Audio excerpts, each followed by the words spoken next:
Hello, you amazing people. Welcome back to RX Memes. First off, I want to give a huge shout out to my first 3 commenters on my last video and today's comment of the day, which made me laugh. Today we're going to take a look at some malicious compliance, so get a drink and a snack and let's get right into today's video. Tell me to call someone who cares? Don't mind if I do. I was at one point one of Best Buy's elite members, having spent thousands there in a short period of time.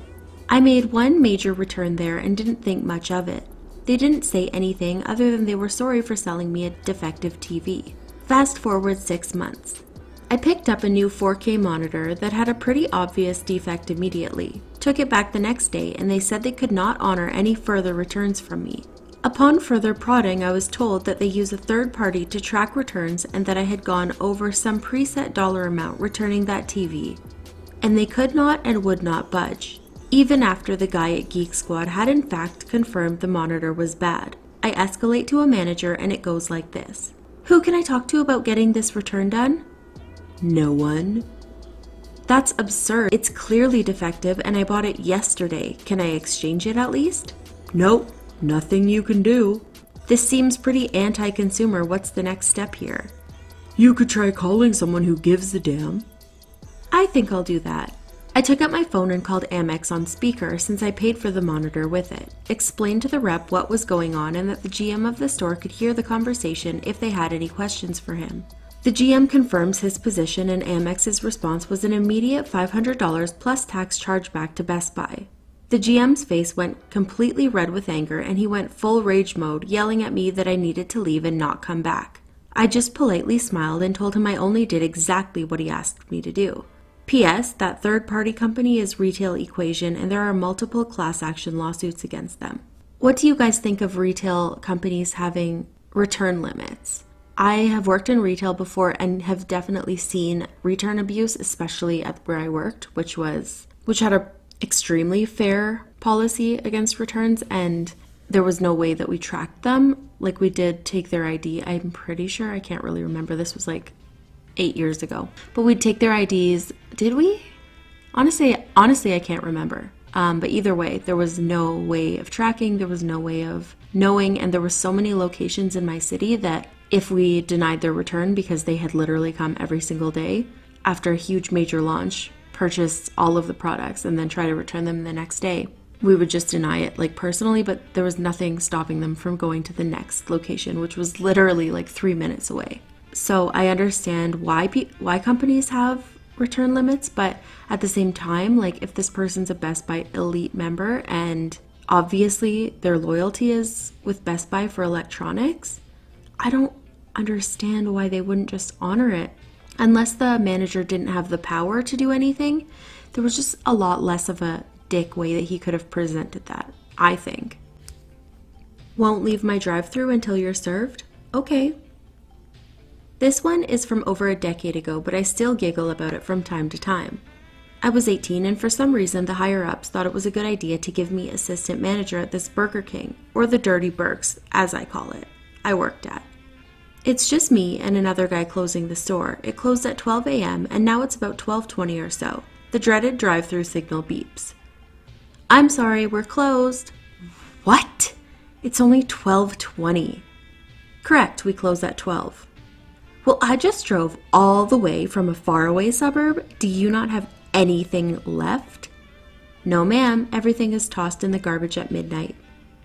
Well, I'm not leaving until you get me food. I tried to reason with her for a bit longer, but she insisted she was served and continued to get increasingly irate. Now, the store I worked at had a rather large speaker in the back, so the cook could hear our entire conversation. He was not pleased.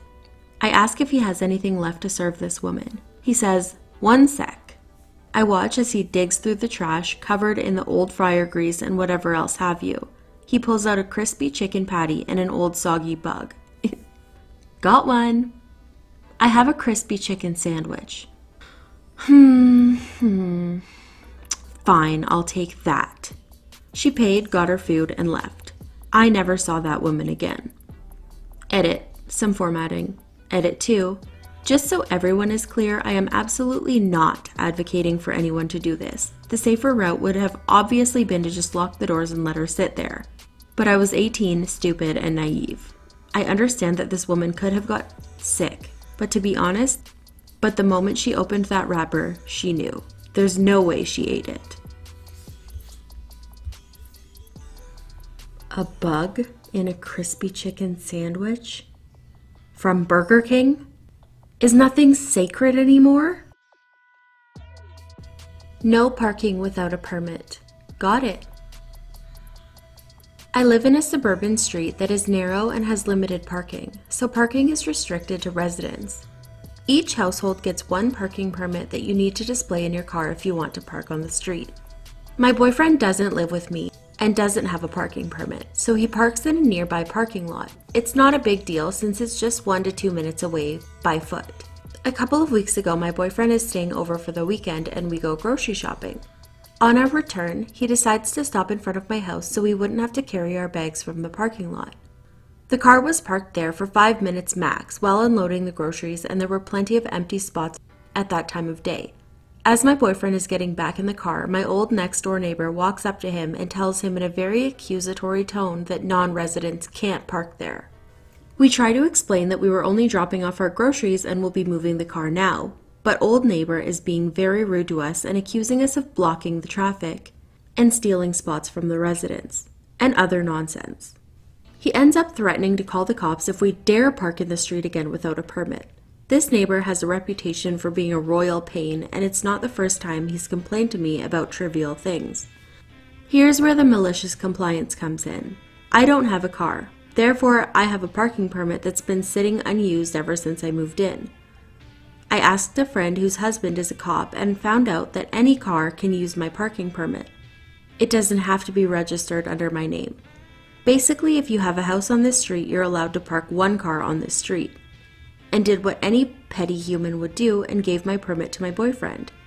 He now parks in front of my house anytime he comes over, and old man neighbor is livid about it but can't do anything because the car has a permit.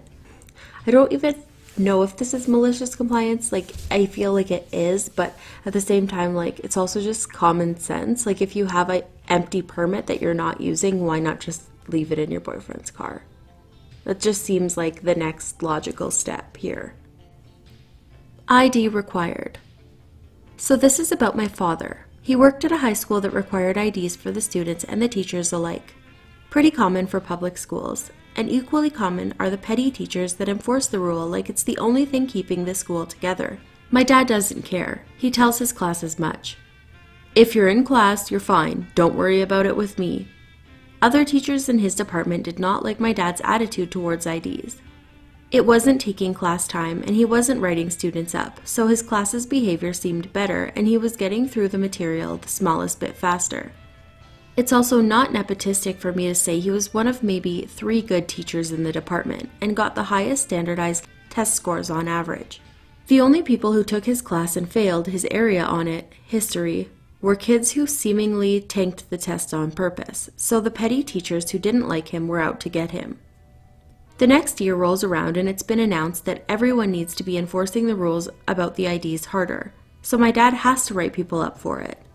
He hasn't been caring before, so he hardly notices when the kids don't have them, and his deal to the kids was if he forgot it, he wouldn't write them up. One day he left it in his car and walked past the petty teachers who noticed and didn't say anything to him. They went and narked to the principal who had hired my dad and was his friend, instead of the AP they were supposed to take it up with. She told him to make sure to wear his ID and told them to only come to her if there was something that would distract from teaching. He said that would be fine, went home, and got to work. This was his 5th year at the school, and each year they issue a new ID. He had 2 that were on those extendable leads with the belt clip, and 3 on lanyards. He also scanned one, and had it printed on an iron-on sheet. Then he ironed it onto one of those shirts from the 5-packs from Walmart, and the next day wore one of those blank shirts, his new iron-on over that, and both his clip-on IDs and his 3 lanyards. Lo and behold, the teachers who narked on him were waiting by the door and, as per his description, red-faced at what he did. He smiled and waved as he went past and made a beeline for his room without running. He then took off his sport coat, the IDs, and the ID shirt, and put the sport coat back on over the other blank shirt. He stuffed 4 of the 5 IDs and the shirt into an empty drawer in his desk and waited for students to start coming in. A few minutes later, the principal comes in with the main narc, and he's just sitting there, completely normal. One ID clipped to his belt, and he stands to shake the principal's hand. She says good morning, glares at the other teacher, and the narc walks away. When they're out of earshot, she just says, "Let me see this shirt." They have a laugh, and nobody bothered him about his ID again. For true just desserts, that teacher later got into a screaming match with my dad, where they did all the screaming. The cameras caught it, including the 3 times my dad tried to walk away before being stopped. And the teacher was no longer working there by the end of the semester. I can understand the importance of IDs. So on that note, I feel especially students should be bringing their IDs to school. But honestly, whoever this narc teacher was, like, get a life. Get a life, man. What's with these people, like, caring so much about other people's business? I don't understand that. I never will. I can't grasp it. All right, everybody, that's it for today's video. I hope that you liked it. If you do like today's video and you haven't already, I'd love for you to subscribe and turn your notifications on so that you're notified every time I upload. I will see you in tomorrow's video. Bye!